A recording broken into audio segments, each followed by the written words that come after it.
Jesus, that's loud.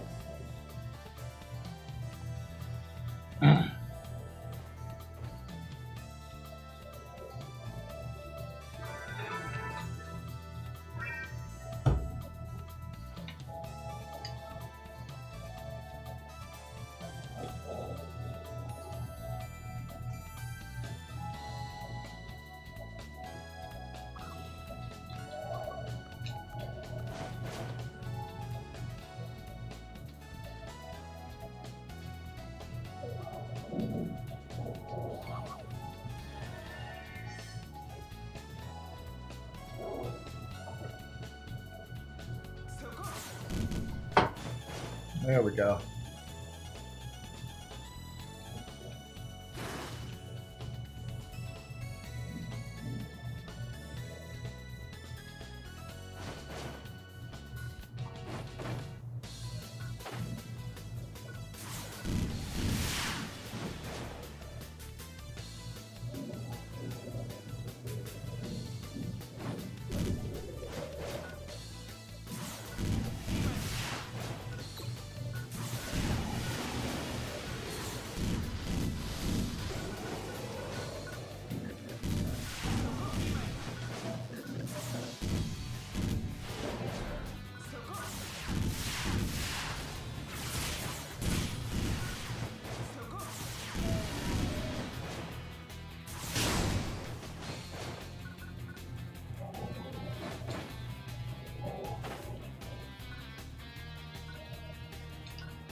All right, cool.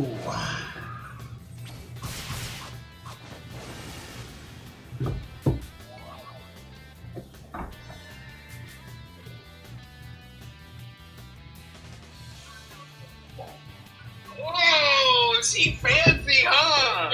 Princess on the boat. Oh, snap. Okay, I see you. Brush your shoulder off. You know, Mr. Love, spoiling you a bit. I see that. I see you. Nope, I'm good. But yep, that's it. We're all here. Hello. Got a hate for Chrissy in the chat.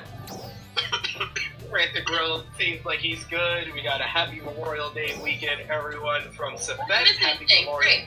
I'm here right on time. No, we I know how to stretch things to wait for you to show up.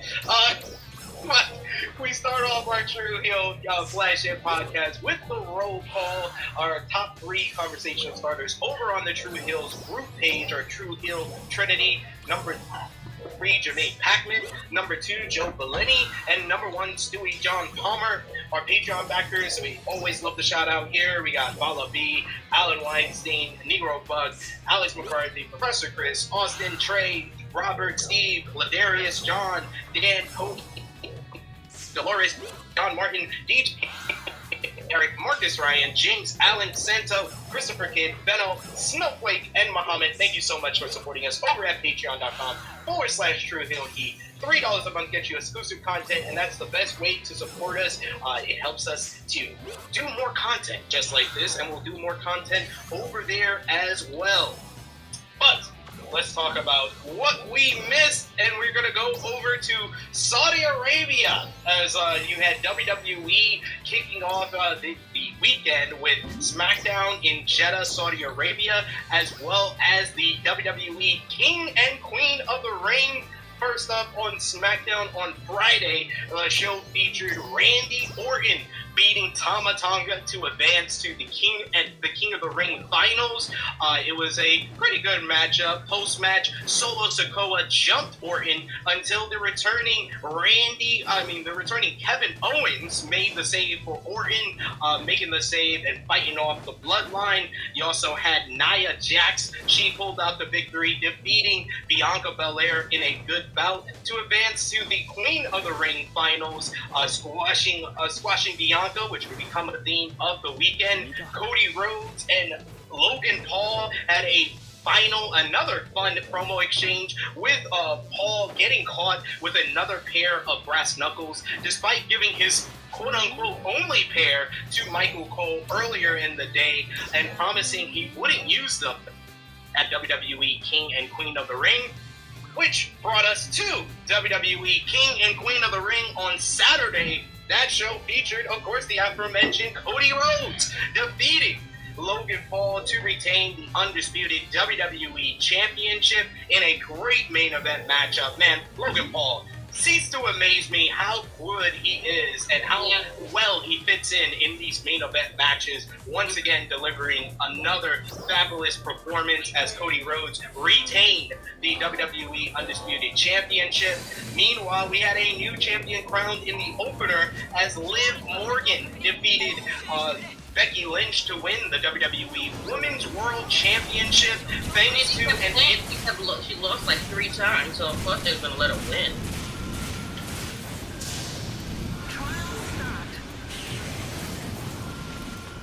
What up, everybody who's joining in? What's going on?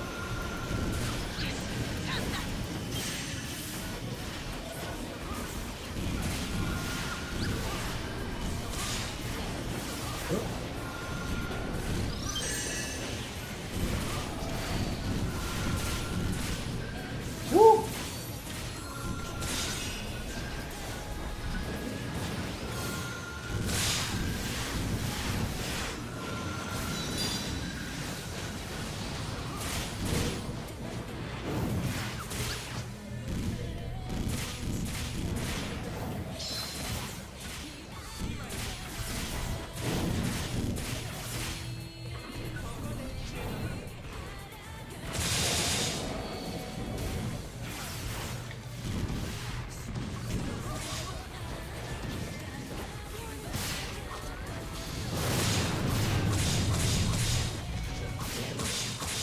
What up? What's going on? What's up, Thomas? The chat's going to be a little bit behind, so I'll see you guys say something, but you won't hear me respond for a little bit. So I apologize for that.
All right.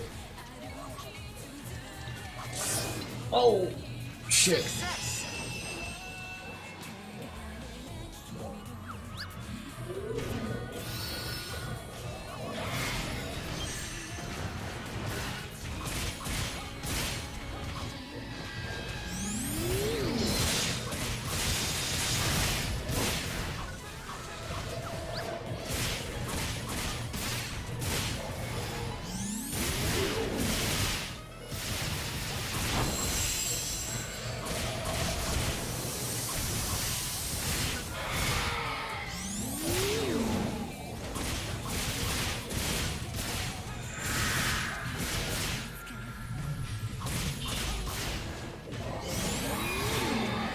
Fuck.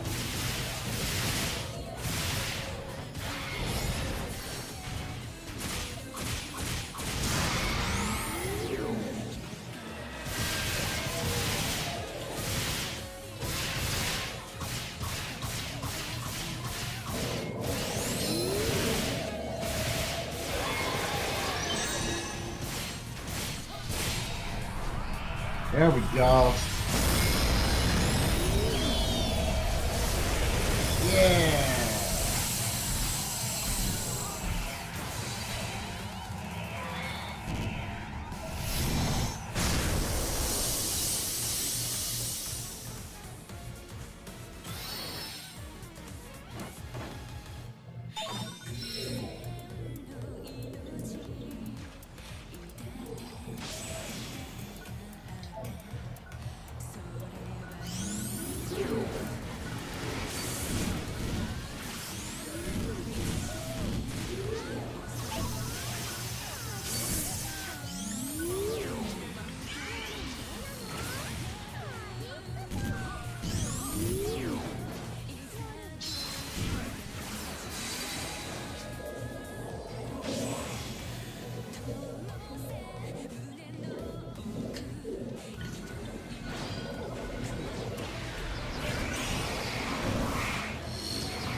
All right, we cleaned up.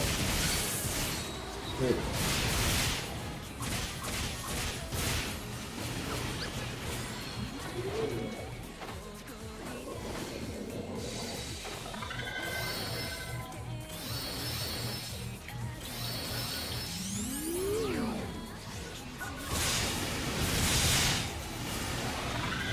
Oh shit.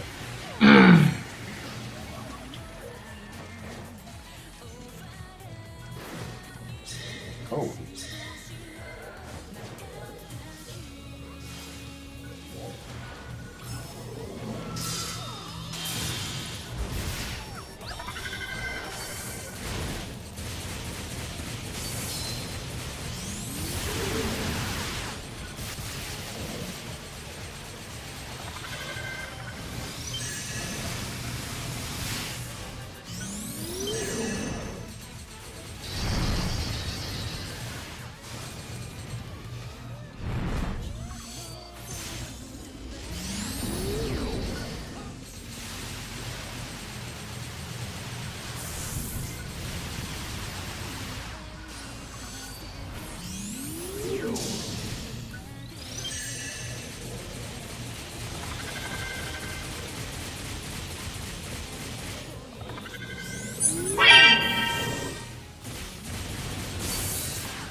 Oh.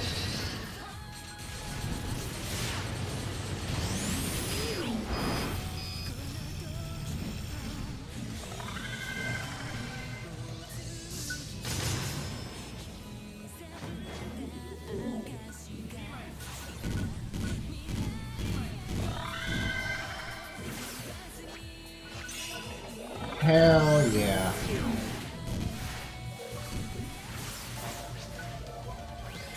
That was fun. Fun little run.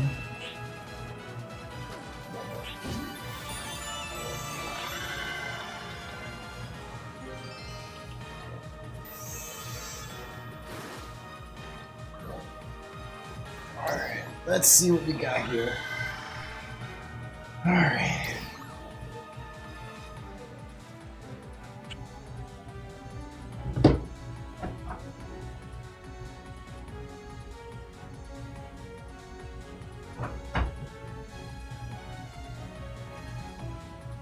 Duh, you told me yourself, stupid. Oh, I'm so fucking damn.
Alright, how about it?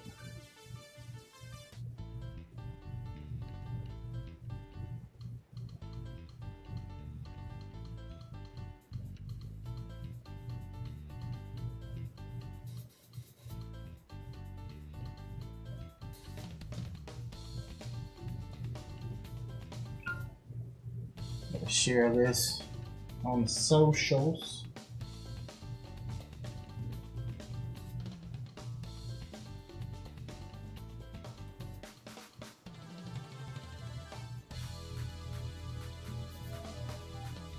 And so, of course, they're gonna let her win. Okay, hold on now.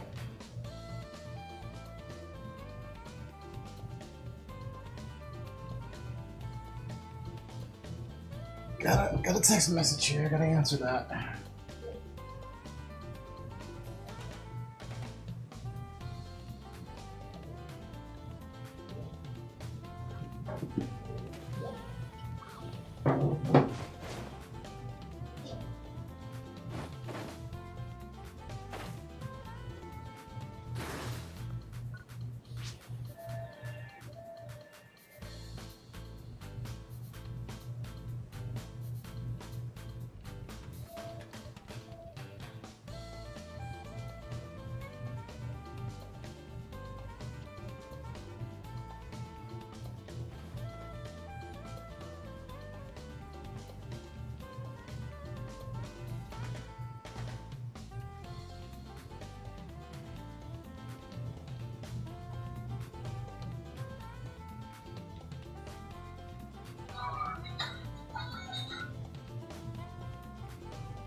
Okay. Back to the goodness.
Okay.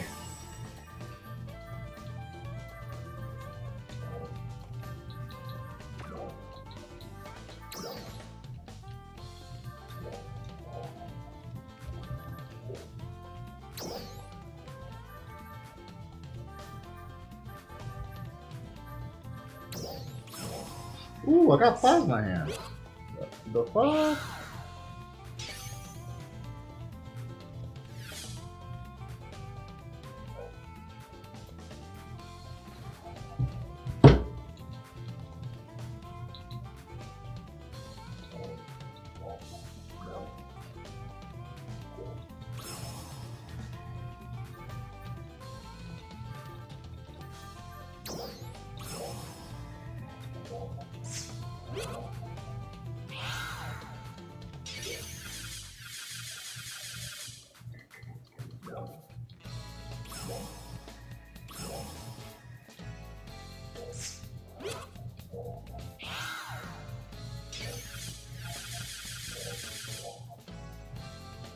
Oh, you told me yourself, stupid. Oh, I'm so sorry. Damn. I thought I was on mute. My bad. Continue. Sorry. Thanks to an inadvertent assist from the Judgment Day's Dominic Mysterio, who said that he wasn't going to let Liv get her hands on Mommy's title, but he did exactly that. Exactly. Nia Jax, meanwhile, she beat Lyra Valkyria to win the Queen of the Ring tournament in what was the best finish of the night, as she completely killed Lyra with the Annihilator, the best Annihilator she has ever done to earn the WWE Women's World Championship opportunity at SummerSlam coming up in August. It was Triple H who made the announcement that the Queen and King of the Ring winners would get a shot at their respective world titles at SummerSlam. Meanwhile, Sami Zayn and Chad Gable and Bronson Reed nearly stole the show as Sami retained the Intercontinental Championship in what I thought was a great triple threat match, with Otis being a deciding factor and costing Chad Gable the victory. And then finally, you had Gunther going one-on-one with Randy Orton in a dream match, first time ever matchup, a very good, hard-hitting bout to win the King of the Ring tournament. Unfortunately, the finish saw Orton's shoulder obviously up despite the 3 count from the referee, but Gunther was still named the King of the Ring for 2024. Miss Chrissy Love, what did you think? Overall thoughts on WWE King and Queen of the Ring? Man, I tell you, these Saudi shows have come a long way. They've come a long way from being shit shows to now actually being very entertaining. Oh, he left. Okay, well. Anywho, I actually enjoyed it, Josh. I'm not even gonna lie, it was a short show, but it was actually a good show. It just proves that you don't need 10 damn matches for a good show. You know, and it's like, I think every match had its own, like, story and its own meaning. Like, I don't think there was a bad, I mean, you could say it was a bad match, but they were all decent matches, to be honest. Like, all the matches on the card were all good. I don't know if you heard what I said, SD, but I said the card was I said that the show was actually pretty decent. Like, these Saudi shows have come a long way, and you know, you don't need a 10 match, you don't need a 10 show matches to have a good, like, pay-per-view, you know. And this was actually a really good pay-per-view. I say what I want about Logan Paul. I can say he's an asshole. I still need more matches. I don't care. I know a bunch of people want to be like, oh yeah, it doesn't last too long. 5 matches, 5 match shows are no. Those are good takeovers. It's too short. You're telling me I have to watch 3 hours of Monday Night Raw, which has more matches than the fucking pay-per-view. You're right. Okay, fine. I mean, we had a pre-show, which was like 2 hours. You didn't need a 2-hour pre-show. You could have had the girls on there.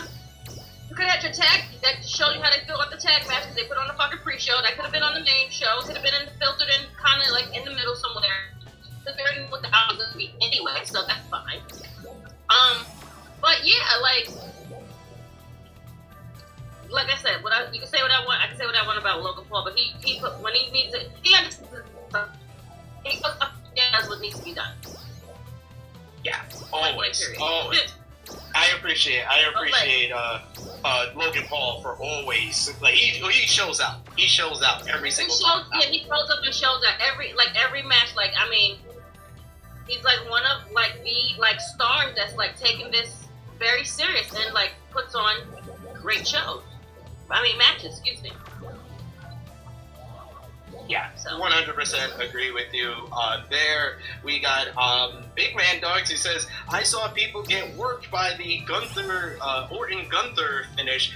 I mean, if you meant people getting worked to believe that was the plan, then yeah, I did see that as well. But if you meant people getting worked that was the plan, no, it was not. The pin was supposed to be a clean pin, but it works out for WWE because they acknowledge the fact that it was a botch. That's all I ask for. If something is that obvious, don't pretend that the fans are stupid and didn't see that. So I appreciate them acknowledging that. So, Josh, any extra thoughts that you didn't give us on the review yesterday on WWE King and Queen of the Ring? No, I think most of my thoughts are basically still the same. I thought the show was solid, nothing too crazy, nothing over the top. I gave it 7.5. I still stand by that. Again, that's still a good show. It's still a good rating. But I do agree with SB3 when it came to yesterday when we were talking about it, that there definitely was something missing within the show. Like there was just something there. The bloodline missing, that was so obvious of them not being on the show. Mm-hmm. I think that kind of hurt it in a way.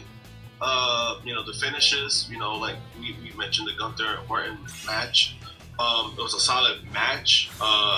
I think they were missing like 1 or 2 more gears within that match, but then the finish kind of like made it stale for me at the end. And then even the finish with the Logan Paul and Cody match, like the fucking guy that grabbed Logan Paul, and then Cody did 3 crossroads to Logan Paul. He don't need to do 3 crossroads. He did 1 to AJ Styles, man. He's 3 against Logan Paul. Like that was some bullshit. So again, it was a solid show. It's funny, right? Because I know you were mentioning about the card, like, hey, I don't need like 10 matches. It's funny because with me personally, I'm fine with WWE's formula. I'm like, if that's your formula, that's fine. But I think it's going to get to a point that you can't really get away with that. Doing five matches for 3 hours, that's kind of... And then the pre-show was 2 hours. So you got 5... And then keep showing like all the video packages. Like you didn't need that show to be 2 hours. Like because I was like, is it on at 11 or is it on at 12? Like what's happening? Yeah, and the reason why I thought they played one of the video packages like twice because they had to fill time. Like why are you doing a 2-hour pre-show? Yeah, and it was like even so, right? Like I think with WWE PLEs, I think we've gotten used to that at this point. It was like, oh, all right, we're going to get 5 or 6 matches, right? Which is fine. But I love the fact when people go on Twitter and they try to compare, like, AEW pay-per-views to WWE pay-per-views. They try to criticize AEW for putting on more matches.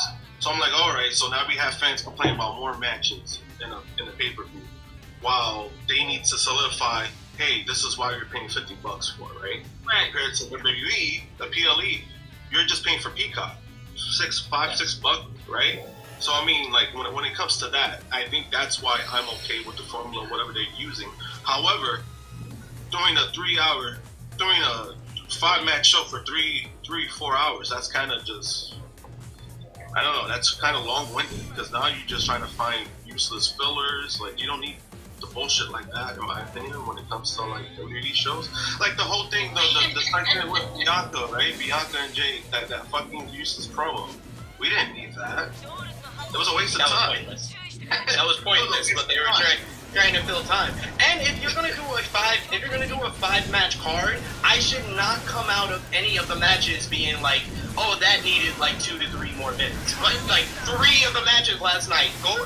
Gunther and Randy, the triple threat, and Lyra and Nia. You could have gave Lyra some more offense and make it like 2 more minutes. 3 of the 5 matches I felt were shorter than it needed to be.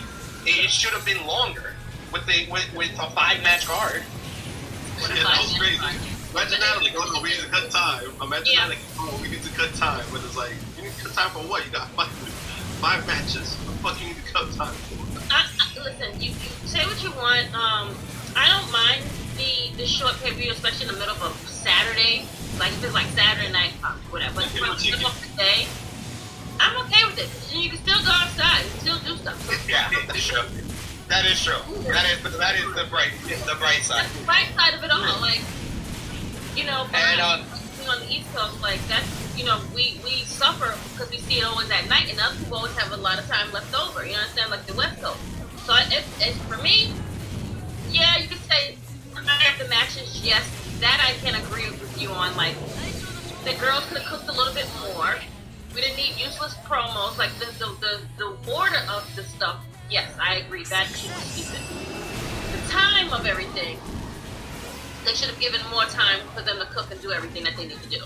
But you rush through this whole thing, which is okay, whatever. But you could have, like, don't make Raw 3 hours and filter it with foolishness, and then you give us this pay-per-view, and then it's like that. That's all. Yeah. Big Man Dog saying, I watched it in slow motion and it looked purposeful. I mean, if that's what you saw, more power to you, but WWE admitted that it was a botch. I hate to burst your bubble. I hate to burst your bubble, but I also watched it in slow motion, and it was a botch finish. It was just that. It was a botch finish. The referee should have broke its count. When you see the shoulder is up that obviously, even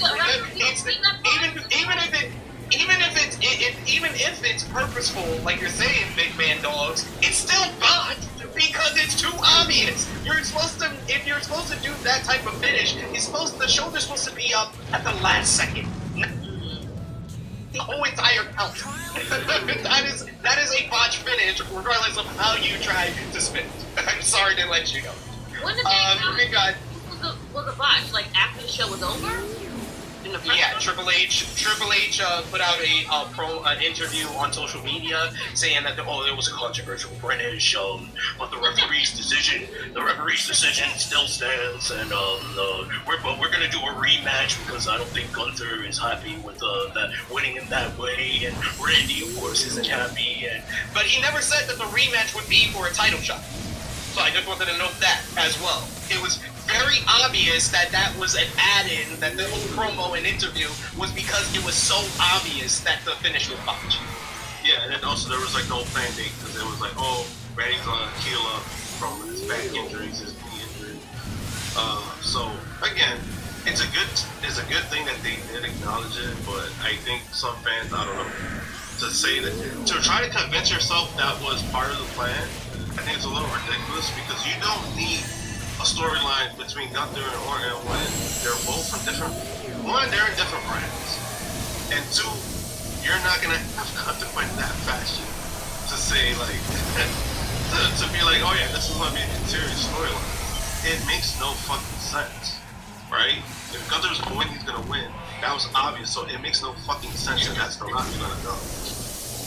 Yeah, like like Cement said. He said, if it was on purpose, they wouldn't admit that it was a bot. That's the thing. Like, even our good friend on social media, who always seems to always try to tell us what to tweet and what not to tweet, Aaron Ziegler, even he admitted this morning, he apologized to the True Hill Heat account because he was like, I didn't watch it. I watched it over and I apologize. It was a botch. Thank you, sir. If you're watching, thank you. I appreciate you acknowledging that. Yes, WWE can mess up. Every wrestling promotion can mess up. But at least WWE is not in the Vince era of where they wouldn't have admitted that it was a mess up. They would have just kept going and just showed different angles, which they tried to do on the replay. They tried to show us a different angle that didn't show that Orton's shoulder was obviously up. But even on that angle, you could see Orton's shoulder was up. So either way you try to fix it, it's all looks the same. Yes. Okay. Pretty much. But speaking of which, let's talk about what Triple H had to say exactly. As previously noted, Gunther is the king of the ring after defeating Orton in the finals of the tournament. However, the finish proved to be controversial as one of Orton's shoulders were up during the pinfall. In a post on Twitter, Triple H addressed the finish and the possibility of a rematch between the two, and he said, I quote, "So, I was out there. From my vantage point, it was very difficult to see. Bullshit. I was in the ring handing the crown to Gunther. Very happy for him. Incredible night. What a performance they both put on. Coming back here and seeing him back, I saw exactly what you saw. I saw what everybody saw. I saw what everybody is talking about. Didn't even really seem controversial to me. Just seemed like Randy Orton's shoulder wasn't down. But I'm going to say this. The referee's decision is final. Gunther is your king of the ring. That being said, especially after what I saw tonight, I certainly want to see that again. I think Randy Orton deserves to have another shot at that, and I think if I know anything about Gunther, he will want to have another shot at that to take the controversy away, to take the asterisk off of the page where it says King of the Ring for him. And I think he will want to prove beyond a shadow of a doubt that he is better than Randy Orton. So I think having seen Randy back here, he's pretty banged up, both his knee and his back. I think it's going to be a moment or two before he is ready to step back into the ring with Gunther. When he is, let's go. So, there you have it. Yeah. Triple H admitted. He was like, oh, from my vantage point, I didn't see that. I didn't see. I was out there live. I couldn't really see that well. I gotta get my eyesight checked and shit. But yeah, he admitted that it was a botch. It was unfortunate, but it's a botch that can work in their favor because I still believe that Randy Orton is going to get the title opportunity at the Undisputed WWE Championship at SummerSlam. So if they do the rematch at, say, like a Clash at the Castle or Money in the Bank, you can have Orton win to set him up for Cody. And you can still do Gunther and Damian Priest because Gunther technically won the first matchup by referee's decision. Yeah, and I think that should that if you do that, I think it should be acknowledged. Like, hey, if Orton wins, he gets the prize shot for his brand. I think that's something that they should make it clear, because then you gotta have another layer. Like, if Orton wins, like, wait a minute, but Orton, shouldn't he win King of the Ring then because he won the rematch? And so I think if they do it like that, then I think it will make more sense. And then you basically have a clear winner for each brand, and then they can focus on that. Yep. Agreed. Yeah. Everybody wins. Nobody loses. Nobody loses. Supposedly. But I wanted to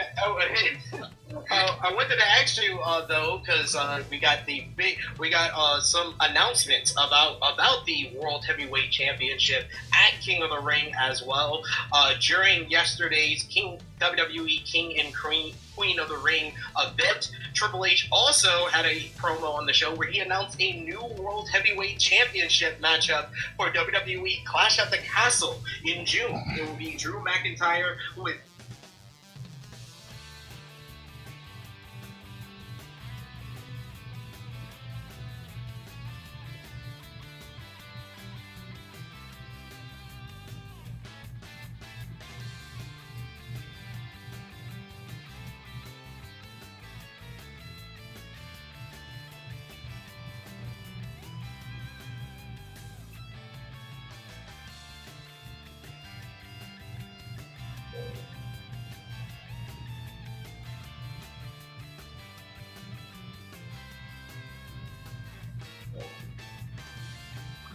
All right, here we go.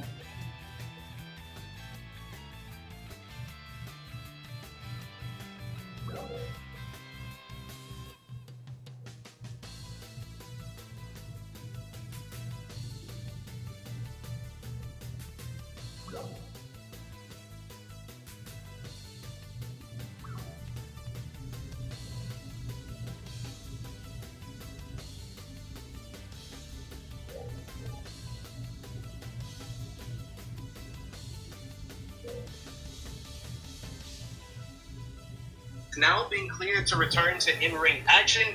He will challenge Damian Priest for the World Heavyweight Championship at the event in McIntyre's native Scotland. WWE Clash at the Castle Scotland will be held on June 15th in Glasgow, Scotland. It will be held at the OVO Hydro in Glasgow, Scotland. It will be broadcast live on Peacock. I want to ask Miss Chrissy Love, well, what do you think about, Drew getting the opportunity in his native Scotland? A lot of people assumed that Drew would win the championship here, but now with Gunther waiting in the wings, wouldn't it make more sense for Damian Priest to still be champion by the time we get to SummerSlam? How do you see this whole transpiring now that we have the announcement of the Clash of the Castle main event? This is hard because do we make him lose at home twice, which is like.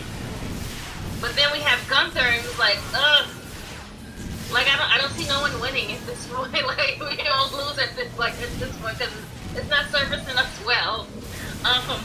It's a disservice to us. I feel like, because I can see Priest doing, being a short-term champ, and that's perfectly fine. You put it underneath his belt. However, do we have another sloppy finish like we did last night? I don't know, but like Gunther, or do we have well, Randy would be on the other show, so it's so like, I don't know. If you do make him lose in his hometown yet again, like that's just, not only did I lose at WrestleMania embarrassingly, now I gotta lose at home twice. That's terrible. Just keep saying that on Drew's name. Check off the marks, like just loser. He's a loser in different fashion. He's like every year he's getting a different loss at a different level. I don't know, man. We got our good brother Vala B, who has been a member for 11 months. Next month makes a year for Vala B as a member of the channel. Thank you. As always, Vala B, you're always one of our big supporters of the True Hill Heat YouTube channel. He says, okay, in Randy's defense, even if he barely has control of his shoulders, thanks to his hypermobility issues. Yeah, I think that's what it was. I think Randy really was trying to get his shoulders down, but he just can't control it at this point of his life. It's probably true. But it's also difficult. It's a difficult pin because remember, it wasn't like a typical roll-up. So it's a difficult pin. This is the same shit that happened with Becky and Ronda. It was a similar pin. Oh yes, for WrestleMania, correct? Yeah. So it was a similar pin. The only difference is that in that situation, they just never acknowledged it, and the ref completely just didn't look at it. So like, they're different situations, but I do agree with that. Like, it was just his momentum. It happens, unfortunately. It's just having the worst moment. Having the worst moment. The lack of timing, and it's like, oh shit, I was supposed to be down. I was supposed to have my shoulder down, and I didn't do it. So it's really my fault. So like, Orton is probably looking in the mirror, looking at his shoulder, and being like, stupid.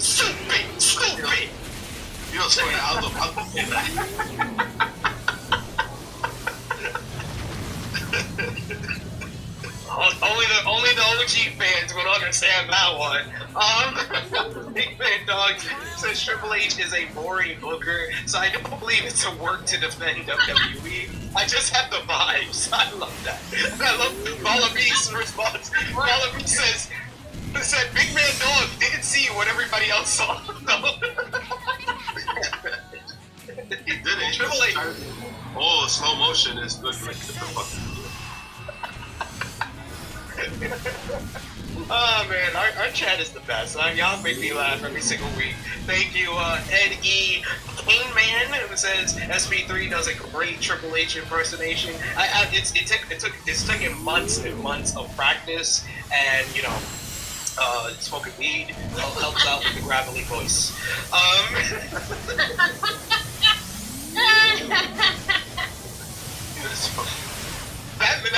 That man sounds like he does a pack of Newports every freaking day. Every freaking day. A pack of Newports. Wow. A pack of Newports. A pack of Newports every freaking day of the week. We got the Peacock numbers and they look great. So. Oh god. Oh man, it's great. It's great. Yeah, that's also true. He says crucifix pins are pretty definitive. Yes. But we appreciate y'all in the chat as always. Keep it coming with those comments in the live chat as we talk more about the news coming out of WWE King and Queen of the Ring. There was more PLE news this week, and a big one was made earlier in the week as WWE has announced that SummerSlam will be expanding to 2 nights coming in 2026 and will take place at the U.S. Bank Stadium in Minneapolis, Minnesota. It happens on Saturday, August 1st and Sunday, August 2nd of that year. I was in Minnesota in 2021 for full year 2021. Pretty place, not much to do, but hey, SummerSlam's going to be 2 nights in 2026. What do you think, Miss Chrissy Love, of the fact that SummerSlam is expanding to 2 nights? The fact that WWE is announcing this 2 years in advance, and the tease on WWE King and Queen of the Ring, where Michael Cole and Corey Graves kind of tease what could be the location for SummerSlam in 2025, which made me and Josh in the chat yesterday on the review believe that SummerSlam could be coming to Saudi Arabia next year.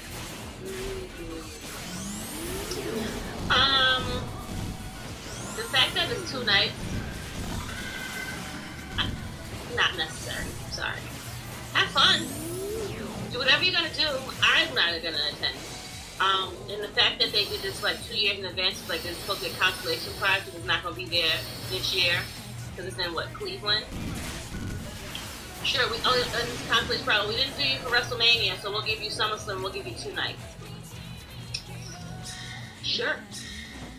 I don't know why we need a 2-night long SummerSlam. If you wanted to make it's one of the big 4, great. What's next? Royal Rumble 2 nights, the girls on one night, and then the guys on the next. Like, yeah. Dude, like I think our good friend, who thinks more on the business end, Stat King Morgan, he put it up in our group chat. He was like, Endeavor has to make up for the cost of this merger. This merger between WWE and UFC cost $21 billion. Billion. And this is why by the time 2026 comes, I think we're getting 2-night Royal Rumble, 2-night SummerSlam, and yes, 3 nights of WrestleMania. 3? Bruh. 3 nights, really? Because what's gonna make WrestleMania different if every other Big 4 or Big 3 pay-per-view is 2 nights? SmackDown review? Like, what are we doing? So I don't think SmackDown in 2 years is gonna be on Fridays, so that's gonna help them out. Oh, you're right. Shit. I forgot all about that. Damn. It's moving to USA. I don't know if it's gonna stay on Fridays. I think wasn't there a report that they said that all the shows are going to stay the same night for now? Like, for now. For now, I think but the only ones that we got like a solidification about was Mondays with Raw going to Netflix and NXT staying on Tuesdays. But I don't think we've gotten any definitive word as far as SmackDown staying on Fridays. I just think that it's not really necessary to have. Yes, they have to make up this money, but they knew what the fuck they was getting into when y'all had the fucking deal. So what do you I don't understand. Like, what are we doing? And they always brag about making record deals. Right. So it's like records. I am on Chrissy's side on this. I totally get it because even I said it when Sober Guy posted it up. At first I laughed because it wasn't so much of the 2 nights. It was just like, wow, so they gotta wait 2 years. I was like, damn, bro, not even next year. They gotta wait 2 years. Like, oh yeah, we'll give you this because they're making this like this like big announcement. Oh my god, we're doing something. Yeah. It's in 2 years, like. Yeah, and then when I saw it 2 nights, I asked the same thing. I was just like, It's like telling me I want a bottle and I gotta get my money in 3 years. Like, what? Yeah. And then I was making the argument, basically, I was like, yeah, Royal Rumble would make the most sense. Like, if you're gonna make one of the other shows 2 nights. Yeah, I would do Royal Rumble would make sense because you could put the women 1 night. And When's then the last time SummerSlam been really like good? Like, No, it's been a while. No, I would say 2022. Remember, 2022 was Triple H's first show.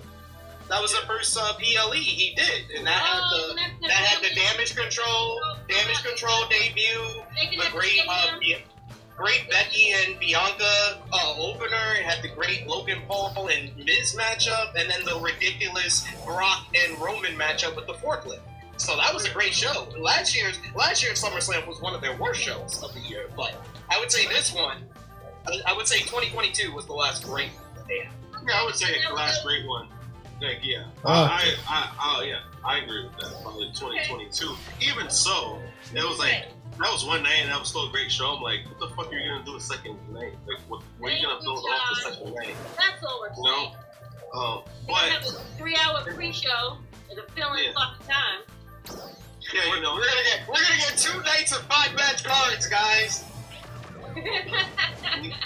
You see, this is part of it. You see this? Imagine you do this shit combined, like, hey, we had 10 matches. I'm like, what the fuck? I get this shit in one night. What the fuck is this?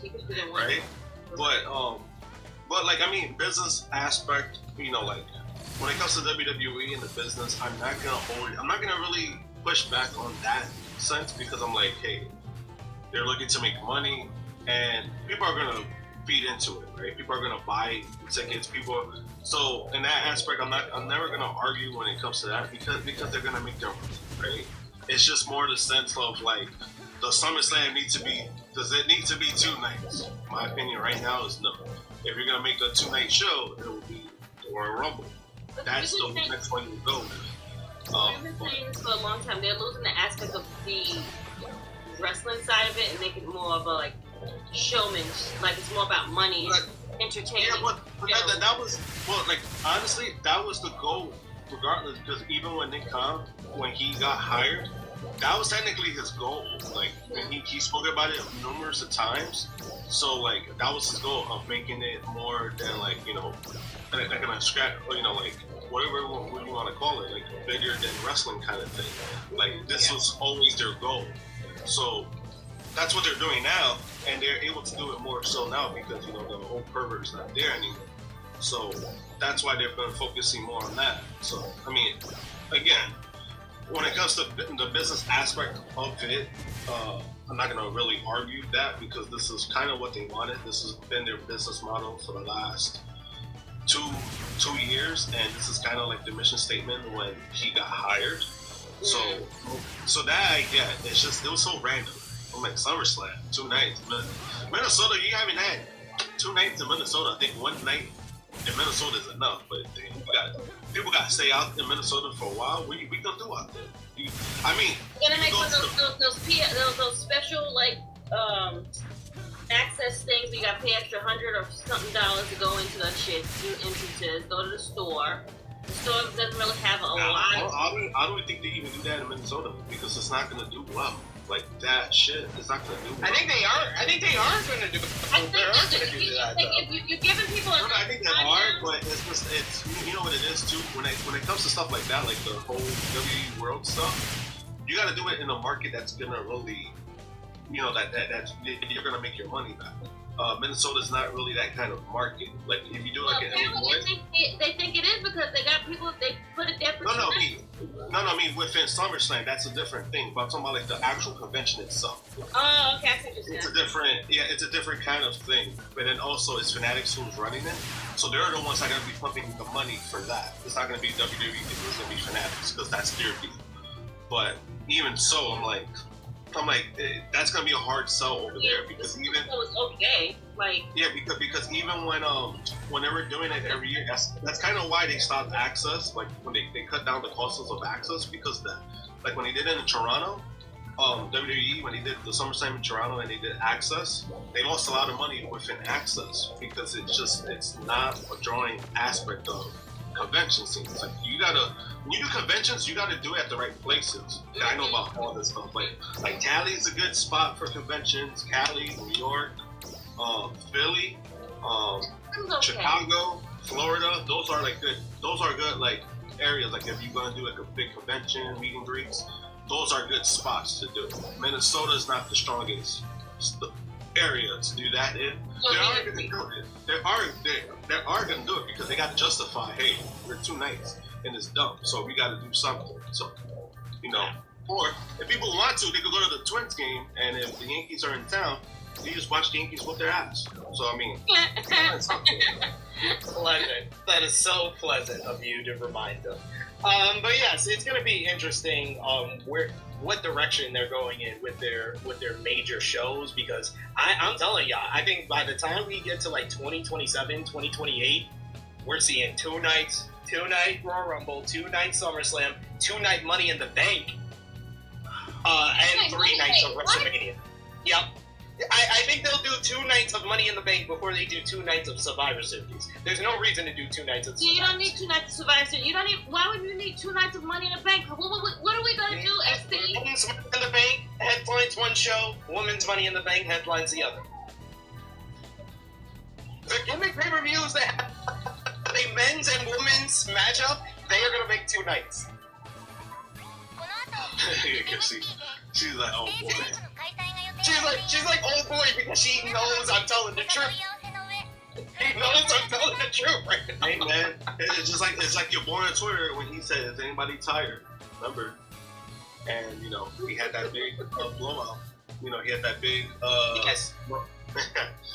So. Yeah, I'll make this perfectly clear. Content creators that are yelling in basements because they have an inevitability to have a genuine relationship with other human beings in New York City should not be having a Twitter name that says from New York, because all you doing is destroying the reputation of New York. You rat-tailed, bearded bastard. Shut your jackass man, fuck this thing. Anyway, Final news note in regards to WWE King and Queen of the Ring. On Wednesday, WWE posted a series of images on WhatsApp seeming to tease the ongoing viral angle involving Uncle Howdy. Remember? And, you know, he had that big blowout. You know, he had that big... Yes. So. Yeah, I'll make this perfectly clear. Content creators that are yelling in basements because they have an inevitability to have a genuine relationship with other human beings in New York City should not be having a Twitter name that says from New York, because all you doing is destroying the reputation of New York. You rat-tailed, bearded bastard. Shut your jackass man, fuck this thing. Anyway, Final news note in regards to WWE King and Queen of the Ring. On Wednesday, WWE posted a series of images on WhatsApp seeming to tease the ongoing viral angle involving Uncle Howdy. One of the images has a note that reads, "Remember who you are." Other images put together a message that reads 8 p.m. Eastern Time, Thursday, Twitch. Another message reads, "I can't wait to meet you." A new QR code also showed up, seemingly hinting at the return of Uncle Howdy, and a new Wyatt family type faction appeared during the WWE King and Queen of the Ring event in Jeddah, Saudi Arabia. You can view the QR code that flashed on the screen. We showed it yesterday on the review. The QR code leads to a video of dial-up connection being established. It then shows a person playing WWE 2K24. The person then hears a noise or sees something outside. It's unclear what it appears to be looking at, but the whole scene is eerie and the connection on the video then cuts out. They also, on the Twitch stream on Thursday, have these messages that basically alluded to the different members of the Wyatt Six. There was one that alluded to Nikki Cross, one that alluded to Joe Gacy, one that alluded to Dexter Loomis, and one that alluded to Eric Rowan. So it seems like we are getting close. A lot of people believe that we would see the reveal.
Huh.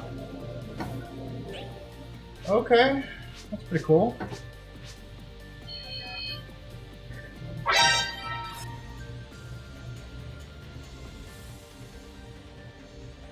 of the Wyatt Six faction and the return of Uncle Howdy on WWE King and Queen of the Ring yesterday, but that did not happen. But there was also a message that said that it alluded to basically the debut might happen on the June 17th edition of Monday Night Raw, which is the Raw following Clash at the Castle. What have you been thinking about all the QR madness and everything leading up with Uncle Howdy? And are you anticipating when Uncle Howdy and the reveal actually happens? Are you looking forward to it at this point, Josh? I mean, it'll be cool to finally see it. Not 100% against it. It'll be cool to see what they actually do. Because if somebody's gonna follow Dre's footsteps of what he was trying to do or whatever they were trying to accomplish, I mean, it's his brother. Especially after that document series that they did of him, you kind of see where he's going with it, with a lot of wanting to pay homage to his brother. So it's a good step when it comes to that. It's gonna be a matter of what the hell they do with it after. Right? I know some people were like, "Oh, the execution. How are you going to do this? Yeah. What are you going to do?" That's it. Yeah, and then also it was just the fact that when some people brought up "Oh, that this is gonna be Cody's next opponent," I'm like, "You really want the Wyatt Six to get fed to Cody already? It's gonna be the same shit that's gonna happen with Bray. I don't want that to happen. Give him a low tier feud, so they could still win. They'll be winning the feuds." Don't feed him to the champion yet, because that's gonna be dead in the water if you do that. Yeah, that's not the best first. Set it up for failure. I think I said it before on the channel. I don't know if I said it on the flash yet, but I feel like the best person for him to feud with Uncle Howdy would be LA Knight. LA Knight, because that's the one that makes sense. That's the last opponent for Bray, and I feel like this whole angle is leading to a heel faction. So I mean, it really depends on who is the babyface they're gonna have. Maybe a Jey Uso is another one that might make sense, but a lot of people think that Jay's gonna be back in the Bloodline story sooner rather than later. So there's not that many options that this type of gimmick, what they want to do, is gonna work with. But I think Jay and LA Knight is better than Cody as the first feud, for sure. It needs to be. We got in the chat, Senior Nerd, he says, "I have a bad prediction. Brock Lesnar will have a match at SummerSlam in Minnesota." For sure, Brock will be back with the company before they get to Minnesota. For You have to let the air clear out first, and then he can come back. That's why they made it for 2 years. It was 2 years is enough time. Everybody will forget that Brock, he was involved in that lawsuit with Vince. Everybody's gonna forget Mike. They'll be unless if he had that footage like that. I'm just saying. Yeah, could happen. That is another option, Frantic World. Wyatt Six versus Cross and his team, but feuding with Karrion Kross in the Final Testament seems like a demotion for anyone, even if you're new. It does. I'd rather just come out and cut promos than feud with those guys. That's how bad it is. That's how bad it is. I don't. No. He was. They're in France and they had zero reaction. What the fuck does that tell you about? Oh, damn. Word? Dude, that was embarrassing. That was embarrassing for them. They reacted nothing. And ever since they've been on Raw, they've just been doing backstage segments with the New Day, Karrion Kross, coming up to Xavier Woods, being like, does he want to have a threesome with Karrion and Scarlett? Because they've seen his tapes. Anyway, good morning to you. Yo, When what? they put these facts together, they don't even know what to do with them. They don't think it's all the way through. That's the problem. And it goes both ways. It's not just a Triple H problem. Tony Khan does that all the time. Just put people together in a faction. Right, and just put them together, but they don't know how to execute it right. They don't know how to they don't look at the long game after it. They just say, "Oh yeah, man, these guys look like they go good together." Okay, Wow. and do you make them lose? I will never forgive, and I know Jimmy Rackham brings it up a bunch, but I would never forgive the fact that They told us the Blackpool Combat Club would be one thing, and they still have not paid it off at all. They said the Blackpool Combat Club was about Brian, Moxley, and Regal training the new generation. Brian T's, recruiting people like.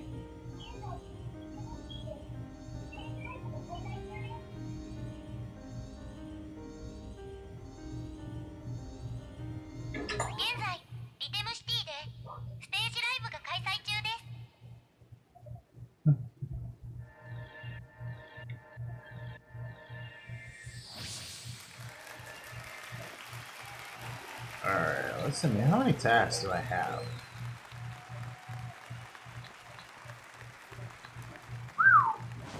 Jesus. Too many. Too fucking many. Man.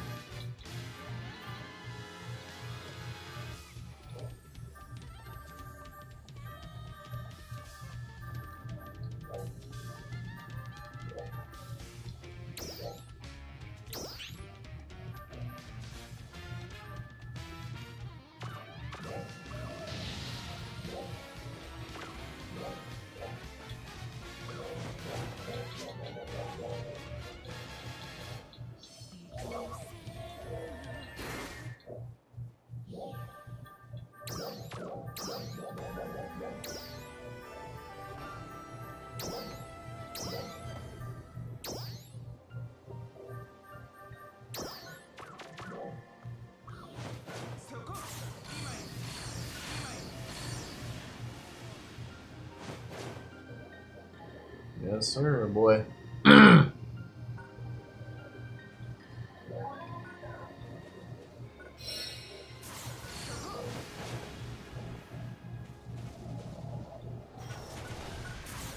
Trial start.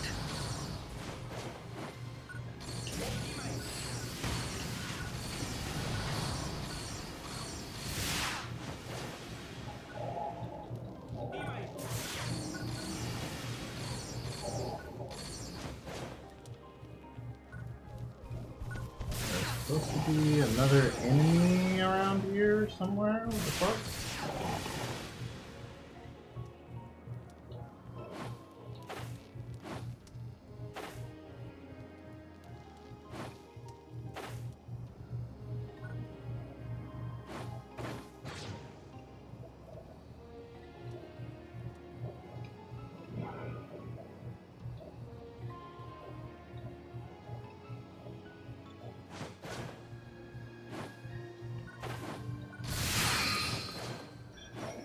There we go.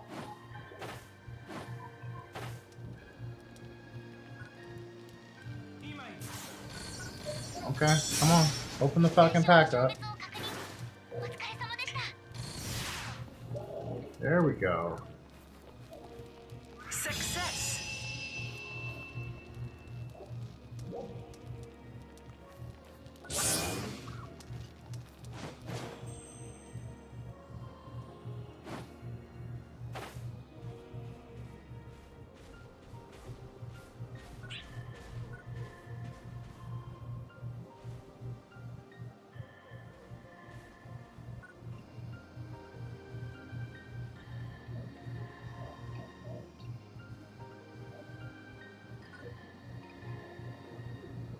Alright. You know what? I think I'm gonna kill the camera.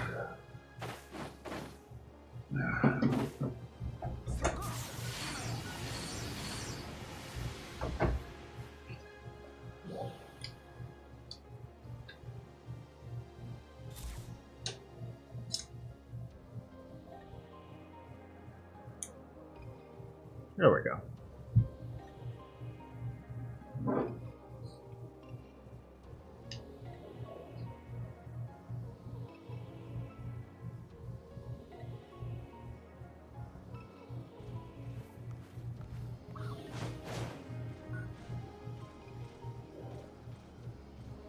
And now he's injured, so. And now he's injured. So now it's just all O guys. It's them two and Claudio. That's it.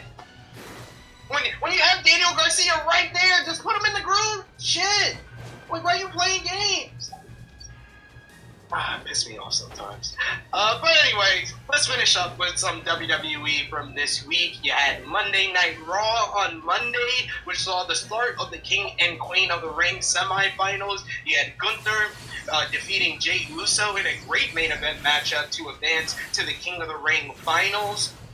Choking out Jay to pick up the victory. All the Geek fans were sad about that one. Meanwhile, you had Lyra Valkyria. She beat Io Sky in a brilliant matchup that got nearly 20 minutes. More minutes in this one matchup than the entire first Queen of the Ring tournament combined. Damn. Lyra picked up the victory to advance to the Queen of the Ring finals. So in the women's division, you had Shayna Baszler and Zoe Stark won a four-way matchup to become the number one contenders for the WWE Women's Tag Team Championships. This followed an interaction with the returning Sonya Deville, who approached the two about a proposition. Meanwhile, you had Chad Gable, who really was the star of Monday Night Raw, along with Braun Breaker, who destroyed multiple people on the show. But Chad Gable, he picked up the victory over Intercontinental Champion Sami Zayn in a good matchup, thanks to an assist from Otis. Otis later apologized to Sammy about it, but then Gable told Otis he must help them win the title at the PLE. Spoiler alert, he did not. What did you think about Raw this week, Miss Chrissy Love? Shout out to Lyra and Io. Like that match, like if you would have let them, they would have went to 30 minutes. If you could have let them, and I wouldn't have been mad at that. I great job to the ladies. They did an amazing job. Raw was solid. It was cool, you know. Middle, you know, was okay. But the beginning and ending, as per usual, as per every week, same thing. Yeah, that's a consistent thing with Triple H. He's gonna give you a pretty good opener and then a good to great main event every single week, it seems. Especially with Gunther in the main event. That's for sure. What do you see we've been, over the last couple of weeks, Jey Uso has become a regular topic of conversation for us here on the flagship. Josh, where do you see Jey going after losing in the semifinals of the King of the Ring tournament? Just hyping up the crowd more. That's all I really see right now. I'm saying, he should be the guy to feud with the Wyatt Six. He's doing the Fireflies. He's been talking about his friendship with Bray Wyatt a lot on interviews. It just makes sense. That was my other. I already had LA Knight in the back of my head, but Jey Uso recently was the one that came to me because I was like, he doesn't have an obvious feud coming out of losing in the King of the Ring. The Wyatt Six, that kind of makes sense. Yeah, and then also kind of that makes a whole lot of sense. That he would be the perfect one. Yeah, and then eat to sleep. Yeah, like the reaction too. I wanted to add on the reaction to the Gunther and Jay match was kind of weird because I was like, people were really upset that Jay didn't. And Gunther was the best choice when it came to that, in my opinion.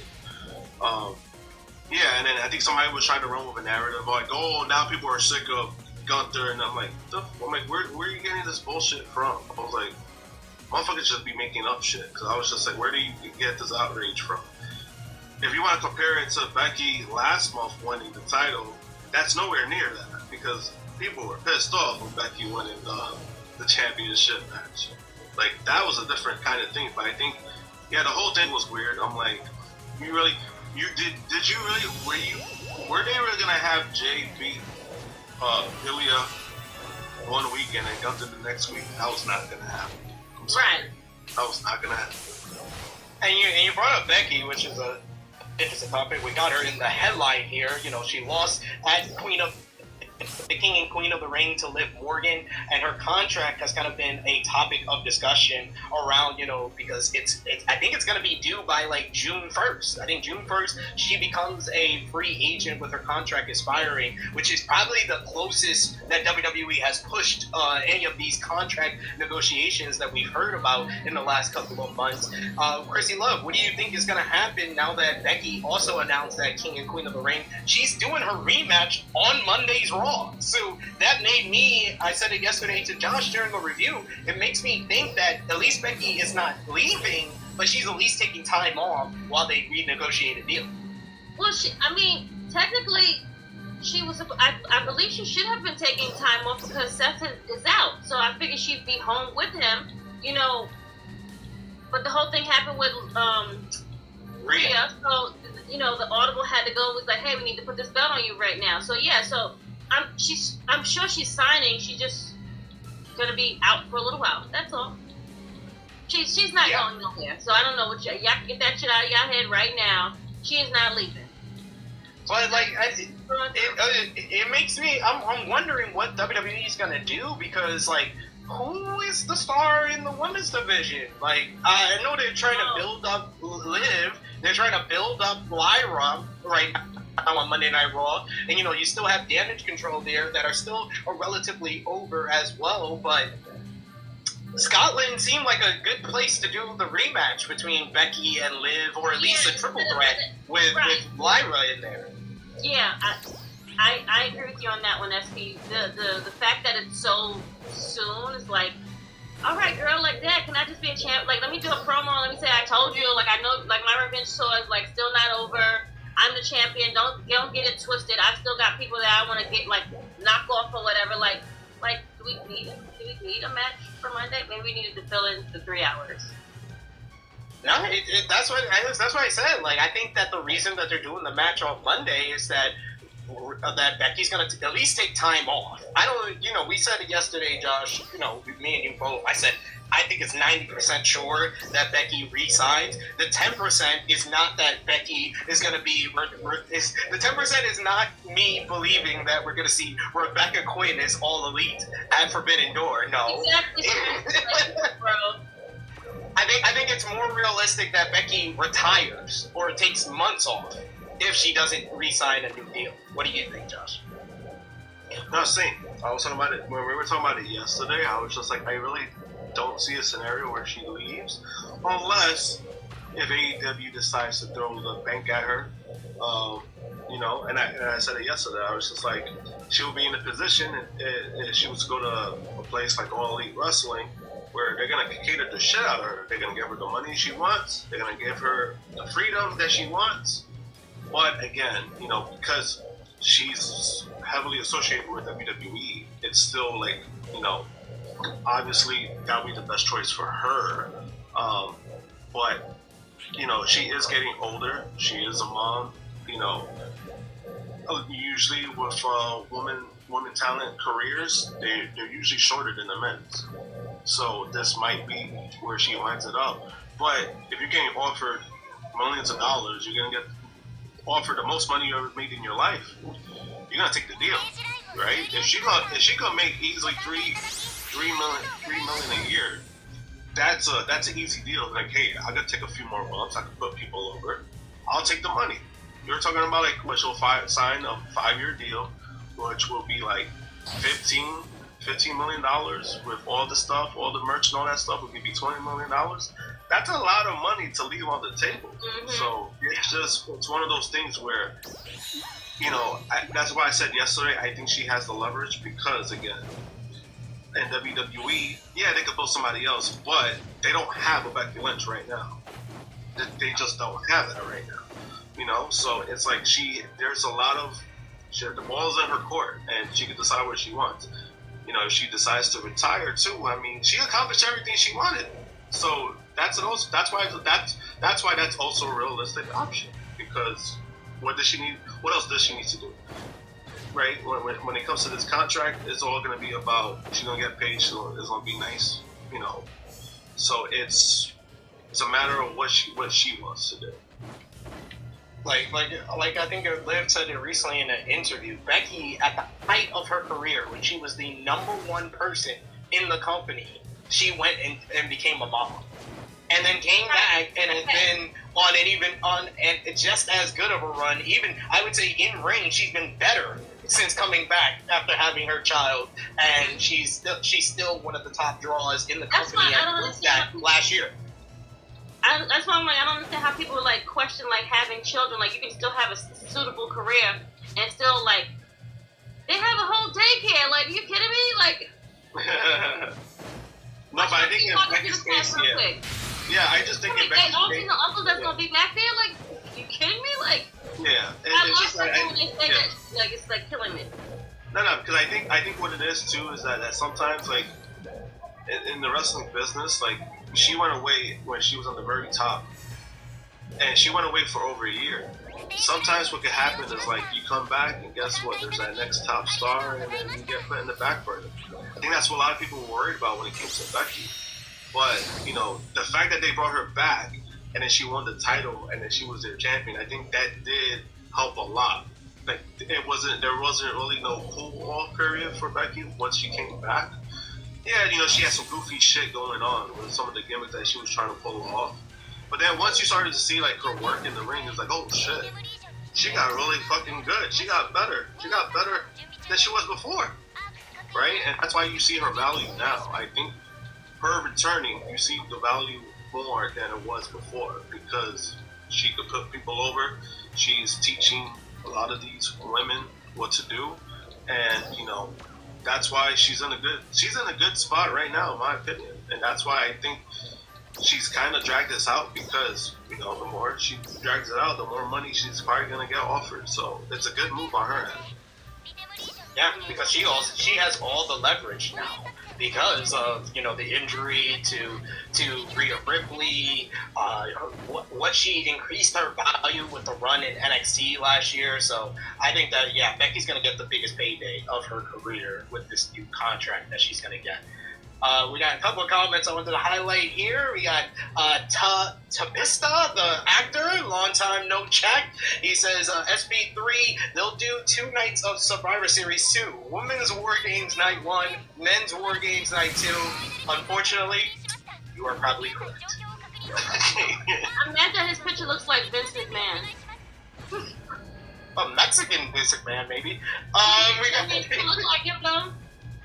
We got also in the chat one of our members, Annika, who says Io showed out this tournament, really wanted her to be in the finals. Yeah, Io Sky, this whole entire Queen of the Ring tournament, reminded fools that she's the best worker in the women's division of WWE right now. Like, she had a banger with Natalia that had arguably the best match of the entire tournament with Shayna Baszler 2 weeks ago, and then 20 minutes with Lyra, and Lyra's best match since getting called up to the main roster. That's what Io Sky can do. Io Sky is a gem that they need to make sure is one of their top stars of their women's division always. We also got in the chat here we got RJF, he says, what a dumb comment. WWE doesn't have another Becky Lynch. Seriously? They're stacked more than ever. If AEW appreciated women, they would know how to use their roster properly. What the I mean, to be fair, this is a dumber comment because everyone knows what I'm talking about when it comes to, hey, they don't have another Becky Lynch. Right now, who do they have that's basically Becky Lynch? Because we could even make a debate right now that even if they had Rhea is not what Becky is, and that's the point that I'm having when it comes to somebody who has experience, who has not only the experience, but again, she's the one that's carrying the matches. She's the ring general. That's what I mean by that. They don't have that right now because we could talk about, hey, Bianca's all talented, right? But she's not a ring general right now. Like, and that's one thing that we always said about Bianca. Yeah, she's talented. A lot of these women are athletic, but they don't have what Becky does, and that's just a fact. The next person you could say is Charlotte. Charlotte's been out, right? Yeah, like Becky and Charlotte. Those women are different because of the not only experience, but because they know how to carry those matches. They know how to make other women look good. Mm-hmm. They don't have that right now. Yeah, they have a lot of talented women, right? There's a difference between having somebody who's athletic, talented, than to have what they have when it comes to Charlotte and Becky. That's what separates Becky, Charlotte, and even when Sasha Banks was there, that's why they're in a different kind of tier. Category. So for the women who know how to make women look better, like that's a different scenario. 君かちょうどいいところに来てくれた最近のアイナについて何か気になることはないだろうか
All right, we got somebody in the chat here. Big Zell, what up? What up?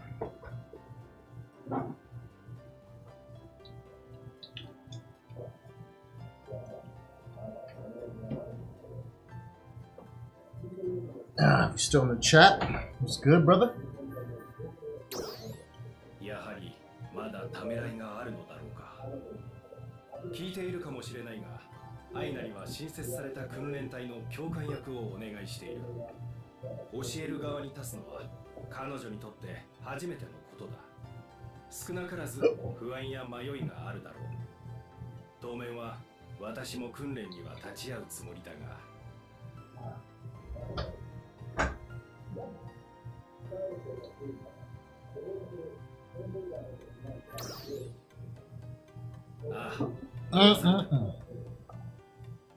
スターレスへの脅威からこのところ戦闘団への志願者が They don't have that right now. Regardless of what you want to say, regardless of what you want to say, you know, what it is, you could try to debate it. You could try to say who's better than Becky right now. You're probably gonna lose this debate. So yeah, and there's a reason, RJF, that everybody in the chat is just like, what the fuck are you even talking about? So, Josh, you honestly didn't even have to highlight that dumbass comment because everybody had roasted him in the chat anyway. Anyway, but we do have a comment that we do want to feature here because we got a super chat donation from Chuck Berries. Thank you so much, Chuck. We always appreciate your support. He says, hypothetically speaking, do you think that Rebecca Quinn would fit better in AEW or WWE? 1000% WWE. WWE, she's a star of that caliber because she's so great on the mic. She has been in a company that traditionally the number one guy has always been a guy. She became the number one guy and became the man in 2019. Yes, a lot of that had to do with Roman Reigns getting leukemia and they couldn't rely on him like they had been doing for the 3-4 years prior to that. But Becky Lynch in 2019, through the rise that she had in 2018, became the number one superstar in this company. Like, even if you say, oh, WWE has Rhea Ripley now and Bianca Belair now, neither one of them has achieved becoming the number one person in WWE.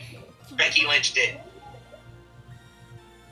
yeah, and then she's already solidified too in WWE. So I mean, obviously that would be the best move. Like, she stays there. With AEW, it'll be more of, yeah, she will get greater freedom. There's things she could kind of like what Bryan Danielson is with AEW. Like, you know, she could be like that for the women. You know, because she has the skills, she has the mic skills, she has the experience, and you know, like again, she'll be the person that probably is not gonna be so forthcoming of, hey, I want to be a champion. I don't think Becky's in that position. Like, she has never been in that kind of situation. So again, if she was to go to AEW, I think that would be like the best scenario for her when it comes to that, trying to build something up for a new company. But with the WWE, she's already solidified there. So that's why I'm like, I really don't see a scenario where she leaves. It's either she leaves or she retires. That's how I see it at this point. Thanks. I agree with you there. And we got another super chat donation from the good brother Vala B. Thank you so much, Vala B. He says, I got a take for Wyatt 6. If Bo is going to quote unquote wrestle, he shouldn't as Howdy. The whole thing falls apart the moment I see Uncle Howdy in a lockup. Yeah, the Uncle Howdy mask and just the whole look of Uncle Howdy. I don't know. It just looked weird whenever he was when he was fighting with Bobby Lashley last year. It just looked weird as fuck. Yeah, it just looked like he looked like the dude from Black Phone. Yeah. It's like that's where they got the outfit from, to be honest. Like they took it from the wrestling and they put it in that movie, or vice versa, whatever one. I don't know. Oh no, they got the inspiration was from Black Phone. I believe the same gentleman who did the mask for them, I think also did the mask for the Black Phone. So it was more inspired by it. And William saying Sasha can carry a match. What the hell? Yes, but she's not in this company anymore, and it's Mercedes. Say don't call her by a slave name. Stop calling people by their slave names. All right? No, I mentioned Sancho because since we're in the topic, I know. yeah. But when it comes to that, but I mean, again, yeah, that's why she was one of the when we were talking about the four horsewomen, that's why they always mention Sasha. Sasha, Becky, Charlotte. The only person that probably was never in that thing was Bailey. But Bailey is 100% a ring general, but she's always gonna be like fourth because WWE doesn't always seem to get behind her in the same way they do the others. Yeah. Yeah, and then also you kind of did see it with WrestleMania, like how fucking great that match was. Like, it wasn't so. You can also put Bailey in that, but because of how they put in Charlotte backing that pedestal, and then when Sasha was there, yeah, there was some, booking things when it comes to her that's why she just didn't come back to WWE. But when you're talking about like those kind of, again, like the different category of women, that's why they're separated from the other women, and it's not a bad thing that I'm saying. There's nothing bad that I'm saying, like when it comes to like, oh yeah, but it is what it is when it comes to that. Well, let's talk about some news real quick. WWE has been organizing post-show press conference following the majority of pay-per-view events since 2022. But finally, we have someone who worked in WWE who admits what this shit is all about. During the inaugural episode of his podcast, The Wrestling Mat, former WWE personality and host of WWE's The Bump, Matt Kemp, highlighted WWE's goal to involve fans in these press conferences. On the press conference, he said, and I quote, "I know that these post-show press conferences have been quite the lightning rod of conversation. When they were brought back for War Games 2022 Survivor Series in Boston, I had done a show there. Kayla and I had done the bump. Michael Cole called me and said, hey, if you're still available, can you do the kickoff? Sure, I'm there. When I was there, I knew about the press conferences. I went to the head of WWE Digital and said, hey, I know you're doing the press conference. I would like to be part of the press conference as media. I put media in quotes because you guys know where I worked. I worked in WWE. I said, listen, I just want to cover the show as a credentialed press member. Obviously, none of that is real or anything. It's a scripted show. Everything about it is scripted. They just wanted to have these post-show press conferences. I said, can I just go in there and ask a question? I talked to a name that has come up in the wrestling world a lot more. I talked to Chris Legetti, who is now very important in WWE in the PR department. He kind of gave the heads up, hey, you can go ahead and do this. We'd love to have you ask a question. You know why? Because I was a reliable person to ask a question. I wasn't going to say anything crazy. I worked there. Nothing crazy was going on at the time, not like as it's been in the last few months where Triple H has fumbled and stumbled at some of these questions about a lawsuit or Drew Gulak. This was a pretty quiet time, all things considered. I just wanted to ask about the show. I remember asking Herman a question and asking Sammy a question. I'm sure you can go back and watch this footage. So I'm just asking a question. I wanted it to be part of something we put on the bump, but we never ended up putting any of this stuff on the bump. Take that for what you will. I wanted to just be part of the show. That's all I looked at this as. It's a press conference about something that is scripted. We're gonna ask questions for the most part for the media that was there because you're talking about how do you feel about this. There's a gray area of kayfabe and what's real and what's story, and you were getting some real emotions out of people like Sami Zayn. Paul kept it very on the level. Paul has always been good at finding that gray area and bringing that reality to a scripted program. That's how it started. I remember the media that was in there just to give you an idea of why I think we see the media members get criticized. After I was done, one of the media members came up to me and asked me for a picture. happy to do so, but I don't think you're giving off the right message to WWE. Or maybe you are, because that's exactly what they want. They want fans in there. They want people that want to be part of the show. That don't want to mess with their part of the show. The press conference is part of the show. Does Triple H come out at the end and talk about setting all these records? Yeah, sure. That's the real part. But they want this to be on the addendum. We wrap things up and we let people speak a little bit. For the most part, they want softballs, right? That's why there has been criticism with some of these questions.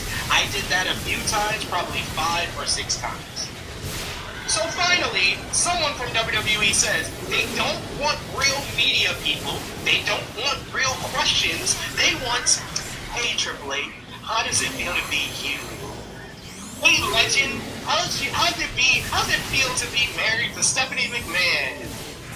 They don't want any questions about Vince McMahon. They don't want any questions about who's been released. But thank you that finally someone from the company actually said it, because we've been saying it for months. So does he still work there? No, he don't work there anymore, so that's why he's able to say it. Oh, well, that's why he's talking all this shit. Got it. Okay, thanks. Never mind. Hey, I respect it. Talk your shit, Matt. Yo, Matt, you got the invite to come to True Elite and talk more shit. Come on. Come through. We'll promote your podcast and YouTube channel. Yo, Wrestling Matt, yo. Come on through. I mean, am I surprised? No, because we all see the bullshit when it comes to the press conferences, right? I already know, people are walking on eggshells, they don't know what to do, so they're gonna ask like these lame questions, right? We need it, and I've said it for a long time. Like that's why I'm not a big fan of WWE's press conferences, because of stuff like this. You want it to be real, you want it to be natural, then have people ask the real questions. Now, if I'm gonna go to a press conference and say like, oh, like how does it feel to book this show, and like how everything turned out, like are you satisfied with the turnout? I don't give a fuck about that. I want to ask the real shit. Like, hey, how do you feel about your father-in-law's lawsuit? Like, I don't give a fuck. I'll do that. I mean, I know that will ruin my reputation with WWE, but I don't give a fuck. But it's just shit like that. You know what I mean? Like, there's real shit going on, but nobody can ask the questions. Like, what? Like, are we supposed to pretend that it's not real? It's not a real fucking thing. Like, they want you to. That's the problem. But that's the thing. Like, but that's what it is, right? You release people all the time. Why nobody can't ask about the release? Hey, what was your decision on the release, right? Well, why is that a problem? Why is that an issue? Oh, because the boss doesn't like it and he get his feelings? Like, you know what I mean? That he should probably handle himself better. So he's gonna ask that. That's all And Matt also addressed the fact that these superstars are not like properly prepped for these questions as well. So that's a whole nother issue. And that's why, like, initially I was very critical of some of the questions being asked in the ring. Now I'm not, because this is a kind of someone plain as day laying it out that you ask what you want to ask, whatever's going to fit to what your audience is looking for. If you want to ask about how great are you, Triple H, maybe that's what your audience wants to hear.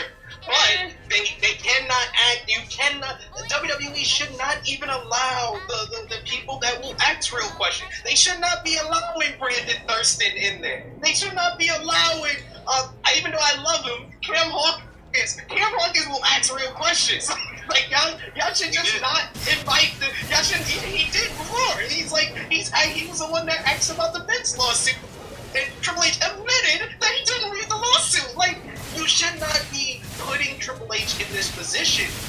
This is more of a plea to WWE PR. Stop putting these media people in there if that's not the type of questions you want. Yeah. Or on the other end, or if you are gonna let them in, prep Triple H and the superstars properly. And I'm not even the superstars. Prep Triple H properly, because he's the one that's fucking this shit up. Yeah, and I think that's why, like, when it comes to the press conferences, right? That's why I prefer the AEW one more, compared to the WWE one. Because the AEW one, yeah, you got some real questions there, but you can see like the answers seem genuine, right? Even when Tony Khan talks about it or certain things, people might not be happy with some of the things he says, like when it came to like the whole Jericho thing and how he kind of avoided it.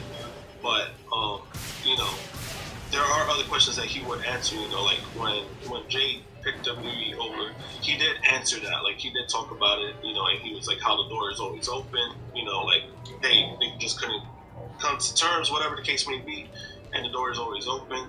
So that's why I've always preferred AEW's pressers more. Like, yeah, they do ask some extreme fake questions too, which I think that's okay. But I think if you're just trying to keep it completely kayfabe, there's no point in this bullshit, in my opinion. Like, just don't fucking do it. And I know a lot of real reporters, don't like doing the pressers because it's like, I don't want to spend in that extra 2 hours after the show. Yeah. They just honestly, a year ago, I was like, I was on here being like, hey, Tony, let me in one of these pressers. Nowadays, I'm like, yeah, I'm okay. Not going. As long as I can get a media ticket. As long as I can get a media ticket to go for free, I'm fine with not going to the press conference. And they usually give me the emails that say, okay, you can have the media ticket for the show, but you're not allowed in the presser. And I'm fine with that. I don't want to stay an extra 2.5 hours after the show. That's true. I never thought about that. You're right. Because I'm ready to go home. Like, yeah, SRS said it. He was just like, because people were trying to like accuse him of like, oh yeah, you kissed their ass because they let you in here, and SRS is like, no, he was like he doesn't even attend the press conferences anymore because they're so long and winded that he's like, oh, fuck, I could just go home. Like, I could just travel back home with this time that I'm using. So there's a lot of them who just don't want to do it. Again, I'm not against like all the influencers, right? You're gonna have influencers and all this shit. Yeah, it builds confidence, but then if you're gonna ask a question, know what the fuck you're doing. Like, know what you're either gonna ask or what you're doing, because spotlight's gonna be put on you, and if you fumble, you're gonna get roasted. Like we've seen people in the past. So, but it's just, for him to say all of this, it doesn't surprise me, because I've been saying it for the longest. I'm like, they're fucking they're a fucking gimmick. This is not what I want. They're trying to.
I said I was gonna pick you up, and then you asked my address. So, are you gonna drive up here? Or you gonna go grab me? Oh, I wanted you to come get me, but like, I want to get your address, so like in the future. You were saying, what's up?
Alright. Go ahead.